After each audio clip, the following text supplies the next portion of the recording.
हम अपने माँ बाप, भाई बहन या फिर ब्लड रिलेशंस खुद नहीं चुनते, दोस्त हम खुद चुनते हैं।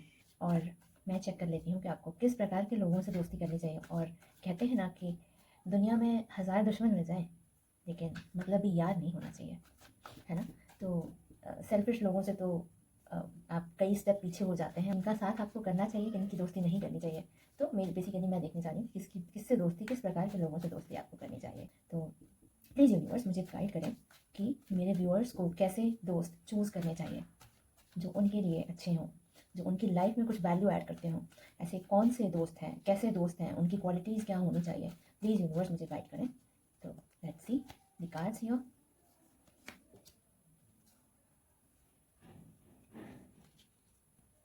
Bottom of the deck. वाह। तो इस रीडिंग ने सब कुछ कह दिया है।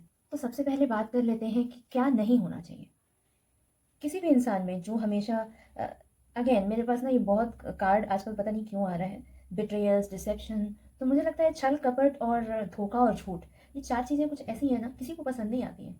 ठीक है। तो लाइफ में वो क्या होता है ना, डिसेप्टिव हो जाती है लाइफ। मतलब आप भ्रम में जी रहे होते हो, ऐसा लगता है आपका टाइम वेस्ट हो गया है, राइट। तो आपको ऐसे बिट्रेयल्स से बचना चाहिए। जो लोग धोखेबाज होते हैं उनसे बचें।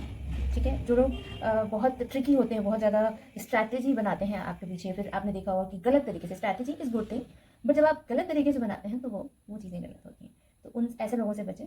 दूसरी बात ये कि अ, जो दिल से गरीब इंसान है, गरीबी से मतलब ये है कि जो दिल से गरीब इंसान है, जो कहते हैं ना किसी के लिए करने के लिए एक जिगर चाहिए होता है।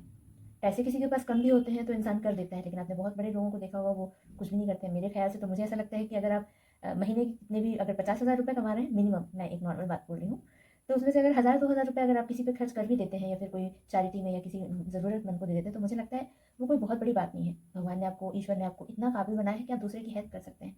तो मुझे लगता है कि आप बिना सोचे समझे, भले ही वो इंसान आपको रिवर्ट में कुछ भी दे, लेकिन आपको उसके लिए एक दया भाव से आपको करना चाहिए, अगर आपको कहीं लगता है कि आपको करना चाहिए तो आपको दिल से गरीब इंसान से बिल्कुल कॉम्प्रोमाइज़ नहीं करना चाहिए। जिसके पास दिल नहीं है ना, करने की इच्छा नहीं है। जैसे मान लीजिए कभी आपको ज़रूरत पड़ी किसी चीज़ की, मान लीजिए आपको 5,000 रुपये की ज़रूरत है आज, और वो इंसान आपको सपोर्ट नहीं कर सकता होते हुए भी, थोड़ा बहुत तो होगा। जिसके पास 10,000 होते हैं वो भी 5,000 कई बार दे देता है, राइट। तो मैं मतलब मैं ऐसे जज नहीं कर सकती, हो सकता है किसी की फाइनेंशियल प्रॉब्लम्स भी हों, बट मैं एक जनरल टर्म्स में बोल रही हूँ कि एक दिल होता है किसी इंसान का, है ना। वो अगर किसी को डील करना नहीं आता है तो आप उससे दोस्ती ना करें या फिर उससे दोस्ती ज़्यादा ना रखें।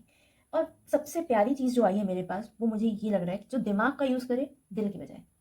दिल का अच्छा है वो, लेकिन वो दिमाग का इस्तेमाल करे। जब आपका दिल ना, आप इमोशनल हो जाएं, तो फिर वो दिमाग का यूज़ करके आपको बताए कि ऐसा नहीं, तू ऐसा कर, है ना। क्योंकि कहते हैं ना कि बुद्धि बुद्धि कितनी सद्बुद्धि कितनी इंपॉर्टेंट चीज़ होती है।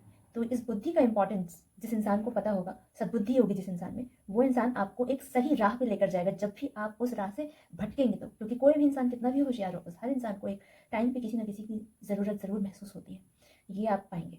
तो ऐसा इंसान चाहिए आपको जो थोड़ा डिसिप्लिन हो, ट्रूथफुल हो, ऑनेस्ट हो, राइट। और उसके दिमाग में एक मेंटल क्लैरिटी होगी किसी चीज़ की, राइट। और थोड़ा सा लीडरशिप क्वालिटीज़ जब होंगी उसके अंदर, तो थोड़ा सा अथॉरिटेटिव होगा, तो वो आपको कभी किसी मार्ग से नहीं भटकने देगा। तो ऐसा इंसान आपको चाहिए। And at the same time उसके पास एक नए नए मतलब क्या बोलना चाहिए कि जीवन का जो आधार है वो तो आजीविका भी है।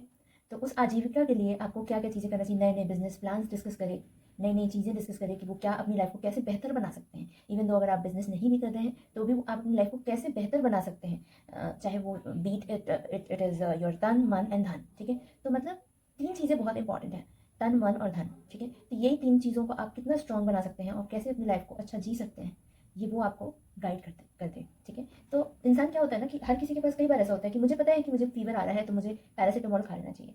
ठीक है। अभी मुझे याद आ रहा है, लेकिन कई बार क्या होता है कि जब मुझे वो फीवर आएगा ना, तो मैं उस चीज़ को रियलाइज़ नहीं कर पाऊंगी। मुझे किसी की हेल्प की जरूरत पड़ेगी। जब किसी ने मुझे बताया कि यार तुम ऐसा कर लो, राइट, तब मुझे रियलाइज़ हुआ कि हाँ, मुझे ये चीज़ करनी चाहिए। होता है कि नहीं। तो इसी वजह से आपको ऐसे इंसान को चुनना है जो सबसे पहले ट्रूथफुल हो, बिल्कुल एकदम उसमें कोई भेदभाव ना हो। ठीक है। थोड़ा सा एक कहते हैं ना कि पिता, it is like a father figure. ठीक है। आपको कोई ऐसा इंसान चाहिए जो फादर फिगर की तरह हो, जो आपको भटकाए ना, आपको सुधार दे। तो कहते हैं जब जब जब कोई चीज़ 100% आप देते हैं किसी भी चीज़ को, तो उसकी एफिशिएंसी 50% रह जाती है। तो बेसिकली आपको कोई भी चीज़ करनी है लाइफ में, तो आपको सबसे पहले अच्छाई अंदर डालनी पड़ेगी, बुराई को बाहर ही निकालना पड़ेगा, क्योंकि बुराई रह पाएगी या फिर अच्छाई रह पाएगी। उसके लिए कोई चाहिए कि आपको पहले वो चीज़ कोई चीज़ को लेकर आए आपके अंदर, ठीक है? बोले नहीं, नहीं ये गलत कर रहा है तू, या फिर तुमने ये चीज़ गलत करी है, तुम ये चीज़ नहीं ये चीज़ करो, अंदर लाओ ये चीज़ को अपने अंदर। तो वो होता है दोस्त। तो कितनी प्यारी फीलिंग है और एट द सेम टाइम मुझे येलो कलर बहुत रिफ्लेक्ट हो रहा है अगेन। तो मतलब जो इंसान आपको गुरु की तरह लगे, आपको ऐसा लगता है कि वो इंसान आपसे बेहतर है, तब आप उससे दोस्ती करें। तो बस ये थी एक छोटी-सी रीडिंग मेरी तरफ से और मुझे सपोर्ट करने के लिए आप मुझे मेरे चैनल को सब्सक्राइब कर सकते हैं और मेरा कंटेंट लाइक कर सकते हैं। Thank you so much.